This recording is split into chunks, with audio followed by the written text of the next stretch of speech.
Saying that you watch anime for the plot is something you say after you've committed the cardinal sin of admitting you watch anime to someone in real life. That is the biggest no-no, and that was my excuse too when I accidentally admitted that I watched anime by wearing shit like this. I didn't even mean to wear this today, but I'm wearing it anyway. But there was a time in my life that I was consuming anime like I was some kind of heroin addict. I started tweaking if I didn't watch the latest episode of... Fuck, I can't think of an anime. Fucking Naruto. But then there was one day in my simple elementary school life that I found an anime that was just so pristine, so clean. I bet it would even make a fully grown gooner start crying. And it was the first anime that I ever watched where when I said that I watched it for the plot, I was actually being genuine.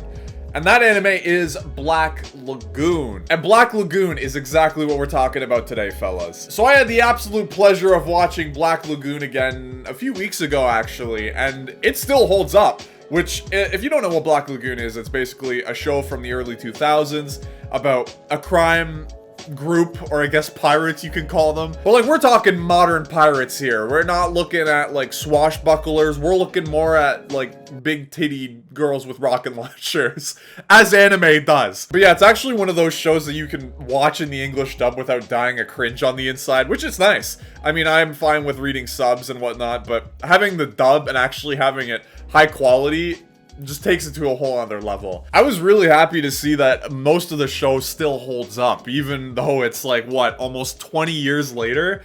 I swear to God, this thing was ahead of its time. I didn't watch it when it came out, and I don't know a lot about what anime was like when it came out, but holy fuck, it was so high quality. I love it. Now I'm just gonna come at you right with the nuclear missile here. The character depth in this show is insane. Like, I think with most anime nowadays, and maybe that's why I think the character depth is so insane, but I feel like with most anime today, you're lucky if the character has character depth of a kiddie pool. Like, if the character has any backstory of any kind or any reason for their actions, you fucking hit a gold mine, because that just, I don't know, it feels so rare in today's animes, and that's kind of why I've stopped watching as much as I did back in the day. Now we got 4 characters in this lovely show. We got Rock, Revy, Dutch, and Florida Man. I think his name is Benny, but I can't remember his fucking name. All you need to know about him is he's from Florida, pretty much. So Rock is basically a salaryman from Japan. He's in a dead-end job. Dude hates his life, and he's on the typical Japanese route of committing seppuku. This dude is the one that we all probably relate to, since we're not all bloodthirsty killers with big titties. As much as I'd like to be. And then we got the character Revy, which is honestly the body pillow of every guy that likes getting the shit kicked out of him. Her backstory is the next most detailed in comparison to Rock. Basically, she grew up in poverty, got the abuse, the whole 9 yards, parents don't love her, that whole deal. And then we got the man, the myth, the legend Dutch, which to this date is the only black man I've ever seen in an anime. And let's be honest here, dude is built like he would shatter my fucking spine with the flick of a wrist. Now, something super unique about Black Lagoon is that you don't really know a lot about the characters. They might as well be strangers, because the story kind of works in a way that you only know as much as you need to know about each character. And with Dutch and Florida Man, that is especially true, because, to be honest, I don't know what Dutch's backstory is. Some people speculate online that he's like a Vietnam veteran. Others just assume that he's just some token black guy. There's infinite possibilities, and the same goes for Benny. But I really think that the whole aspect of you not knowing anything about the characters really adds to the show, because you find yourself kind of getting ready for those moments where the characters are just sitting, chilling at the bar right before it gets blown up for the 16th time in the show. But you're sitting there intrigued with their conversation because you want to learn more about the characters. And that brings me to the story, fellas. Now, I'm gonna be honest here. The story is like, mwah, chef's kiss, baby. I would even say it's a French kiss with some extra tongue action in there. You know what I'm saying? I don't know what I'm doing here, but I found that the story was really good. It kind of follows like a villain of the week kind of format, but it does it in such a way that it's intertwined and you don't even really notice that they're following that format, because they bounce it so well between the actual story and the characters having depth moments and building themselves and kind of changing, and it's just so good. It's so good, man. The only complaint I have about the story is that there's this one arc where it's called Roberta's arc, or like something like that. But it's an arc where there's like a killer maid, like a Terminator type beat, and she's just blowing shit up, trying to find her master, and it's just...